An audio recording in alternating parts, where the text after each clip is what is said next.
Hello student, देखिए हमारा 10th class में जो चैप्टर चल रहा था एसएसटी में लोकतंत्र, और हमने लोकतंत्र के प्रकारों के बारे में बताया था। उसके बाद में हम लोकतंत्र के ऊपर जो बात कर रहे थे कि लोकतंत्र का आलोचनात्मक परीक्षण, और उस आलोचनात्मक परीक्षण में हमने लोकतंत्र के सबसे पहले गुणों पर चर्चा की।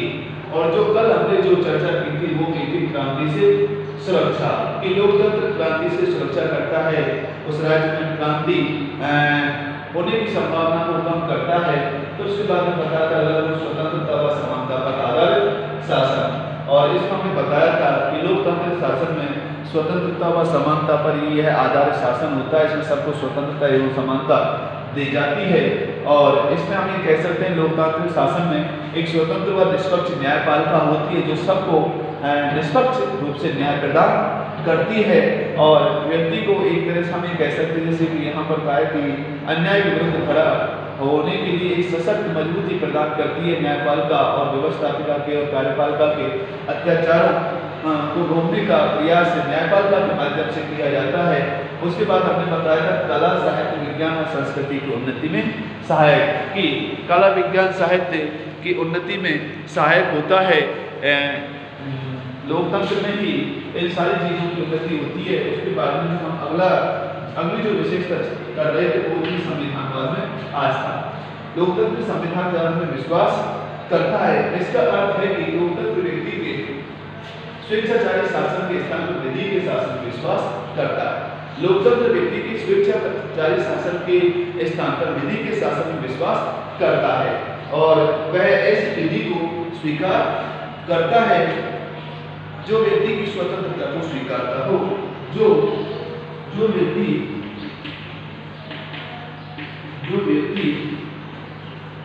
की स्वतंत्रता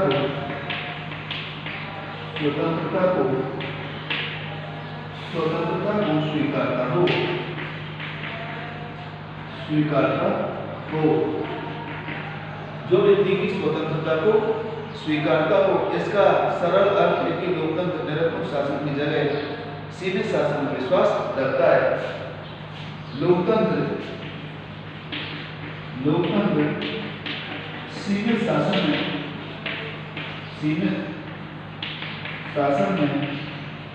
विश्वास करता है, न कि निरंकुश शासन में। लोकतंत्र निरंकुश, इसका सरल अर्थ है कि लोकतंत्र निरंकुश शासन में विश्वास नहीं करता, वह एक सीमित शासन में विश्वास करता है। एक निरंकुश शासन के हमेशा खिलाफ रहता है, और वह हमेशा एक सीमित शासन में विश्वास करने वाला एक शासन प्रणाली है, और शक्ति के विकेंद्रीकरण को स्वीकार करता है। देखिए भाई, लोकतंत्र शासन प्रणाली एक ऐसी शासन प्रणाली है जिसमें हम ये कहें कि व्यक्ति यहाँ सब जो शक्ति होती है वो शक्ति किसी एक व्यक्ति के हाथ में ना होकर के उस शक्ति को बांट दिया जाता है, शक्ति का विकेंद्रीकरण कर दिया जाता है। और शक्ति का जब विकेंद्रीकरण कर दिया जाता है तो हम ये कह सकते हैं वहाँ पर व्यक्ति निरंकुश जारी शासन स्थापित नहीं कर सकता, एक निरंकुश शासन स्थापित नहीं कर सकता। वहाँ व्यक्ति हम ये कह सकते हैं कि सबकी राय को मानकर, सबका हित मानकर के एक ऐसे शासन को आगे बढ़ाने की कोशिश करता है। इसलिए हम कह सकते हैं कि जो लोकतांत्रिक शासन है वो संविधानवाद में विश्वास करता है, ना कि निरंकुशवादी या स्वेच्छाचारी शासन में विश्वास नहीं करता। एक सीमित शासन वाला सरकार ही वो स्थापित करता है। इसके बाद में अगला जो गुण है उस पर हम चर्चा करेंगे।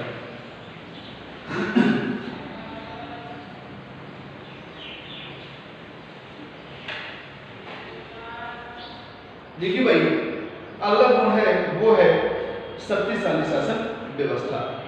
11वीं जो विशेषता है शक्तिशाली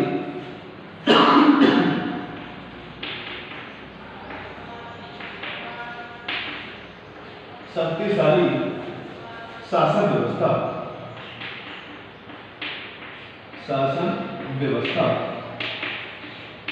शक्तिशाली शासन व्यवस्था। लोकतांत्रिक शासन प्रणाली एक शक्तिशाली शासन व्यवस्था की स्थापना करता है। लोकतंत्र व्यक्ति में राष्ट्र पैदा करता है। लोकतंत्र व्यक्ति में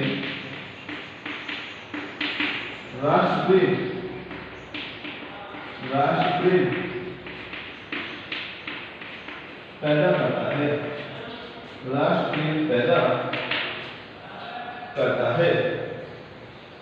और यह जन सहमति पर आधारित शासन है। और यह जन सहमति पर आधारित शासन है। और यह जन सहमति पर आधारित शासन है। अतः जब भी राष्ट्र पर संकट आता है,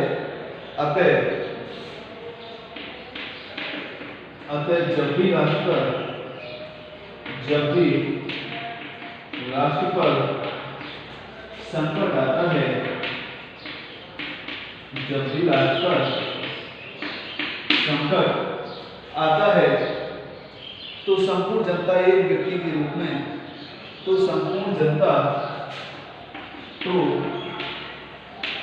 संपूर्ण जनता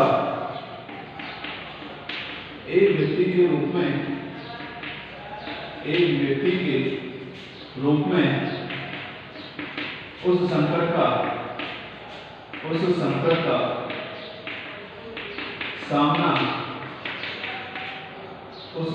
का सामना करती है। अतः हम ये कह सकते हैं कि लोकतंत्र एक शक्तिशाली शासन व्यवस्था है। कि यहाँ जैसे कि हम बताएं आपको कि लोकतंत्र व्यक्ति में राष्ट्रप्रेम पैदा करता है और यह जन सहमति पर आधारित शासन है, सबकी सहमति पर आधारित शासन है। अतः जब भी राष्ट्र में संकट आता है, अगर देश पर कोई संकट आ गया, तो प्रत्येक व्यक्ति, पूरी जनता, कहने का मतलब पूरी जनता एक व्यक्ति बनकर के और उस राष्ट्र के संकट को अपना संकट समझ करके उस संकट का मुकाबला करने के लिए एक साथ खड़ा हो जाती है। इसलिए हम कह सकते हैं कि लोकतंत्र एक शक्तिशाली शासन व्यवस्था है। उसके बाद आता है विश्व शांति का समर्थन। विश्व शांति का समर्थन, विश्व शांति का समर्थन।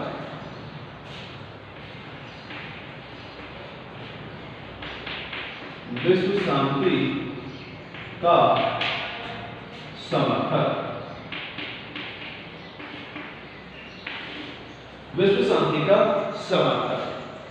राजतंत्र, कुलीनतंत्र तथा अधिनायक तंत्र। राजतंत्र, कुलीनतंत्र, कुलीनतंत्र तथा अधिनायक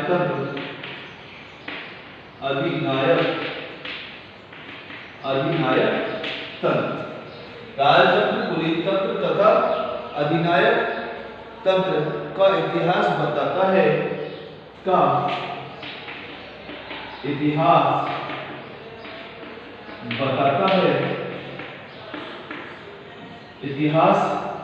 बताता है कि इन शासन प्रणालियों ने समय समय पर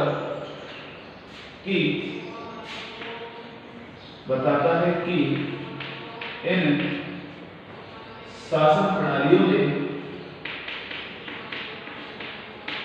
शासन प्रणालियों ने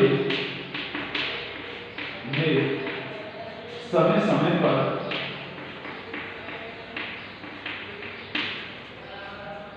अधिनायक तंत्र का इतिहास बताता है कि इन शासन प्रणालियों ने समय समय पर विश्व की शांति को खतरा उत्पन्न किया है। विश्व की शांति को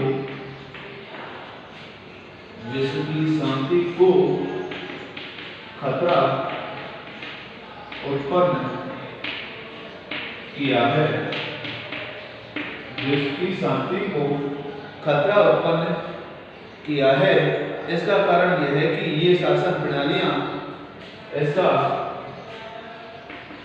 इसका कारण यह है कि ये शासन प्रणालियां कि ये शासन प्रणालियां, ये शासन प्रणालियां सैनिकवाद, कौन सा भैया, सैनिकवाद, कठोर विदेश नीति, सैनिकवाद, सैनिकवाद, कठोर विदेश नीति, कठोर विदेश नीति, विदेश नीति, विस्तारवाद की नीति, विस्तारवाद में विश्वास रखती है, विस्तारवाद, विस्तारवाद में विश्वास रखती हैं, विस्तारवाद में विश्वास रखती हैं, किंतु लोकतंत्र विश्व शांति के सहयोग में आस्था रखता है, किंतु लोकतंत्र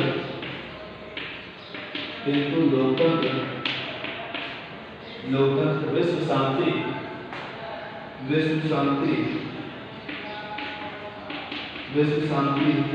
के विश्वास, विश्व शांति के विश्वास में आस्था रखता है, लोकतंत्र विश्व शांति के विश्वास में आस्था रखता है। इसका कारण यह है कि लोकतंत्र सैनिकवाद की जगह शांतिपूर्ण सहअस्तित्व में विश्वास रखता है और राष्ट्रों के बीच विवादों को पारस्परिक वार्ता व समझौतों द्वारा तथा अंतरराष्ट्रीय कानून द्वारा सुलझाता है। देखिए भाई, यहाँ पर जो अगला हमारा जो लोकतंत्र का गुण था वो था विश्व शांति का समर्थन। देखिए भाई, विश्व शांति का समर्थन, राजतंत्र की बात करें, राजतंत्र शासन प्रणाली की बात करें, कुलीन तंत्र शासन प्रणाली की बात करें, या फिर हम अधिनायक तंत्र शासन प्रणाली की बात करें, तो इन शासन प्रणालियों का इतिहास बताता है कि इन शासन प्रणालियों ने समय समय पर विश्व शांति को खतरा उत्पन्न किया है। इन शासन प्रणालियों ने, चाहे वो राजतंत्र हो, चाहे वो कुलीन तंत्र हो, चाहे वो अपना अधिनायक तंत्र हो, इनका इतिहास बताता है कि इन्होंने विश्व शांति को खतरा उत्पन्न किया है। इसका कारण यह है कि ये शासन प्रणाली भाई, इसका कारण क्या है कि ये विश्व शांति को खतरा पहुंचाती है। इसका यही कारण है कि ये शासन प्रणालियां सैनिकवाद, कठोर विदेश नीति और विस्तारवाद इसमें विश्वास करती है। हम ये कह सकते हैं कठोर शासन प्रणाली, सैनिकवाद और विस्तारवादी नीतियां जो है, इन सारी चीजों में ये अधिनायकवाद, राजतंत्र, कुलीन तंत्र विश्वास करता है। जबकि हम कह सकते हैं कि जो लोकतंत्र होता है वो इन सारी चीजों में विश्वास ही नहीं करता है, वो सिर्फ अपनी सुरक्षा के लिए ही सिर्फ अपनी एक सीमित सेना का गठन करता है। विस्तार एक दूसरे देश की सीमाओं में हस्तक्षेप नहीं करता है।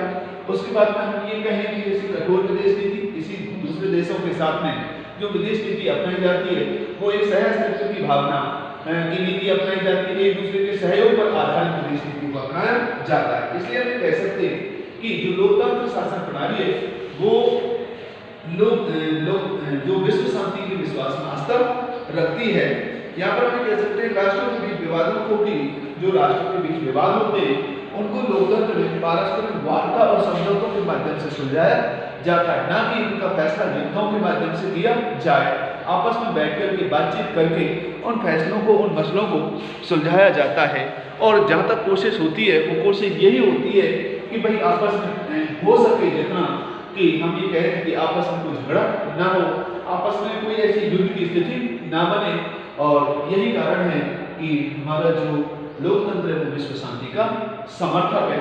इसके बाद में जो हम आपको कल बताएंगे वो लोकतंत्र के 200 पर चर्चा करेंगे। आज के लिए बस इतना ही। Thank you so much, that's all.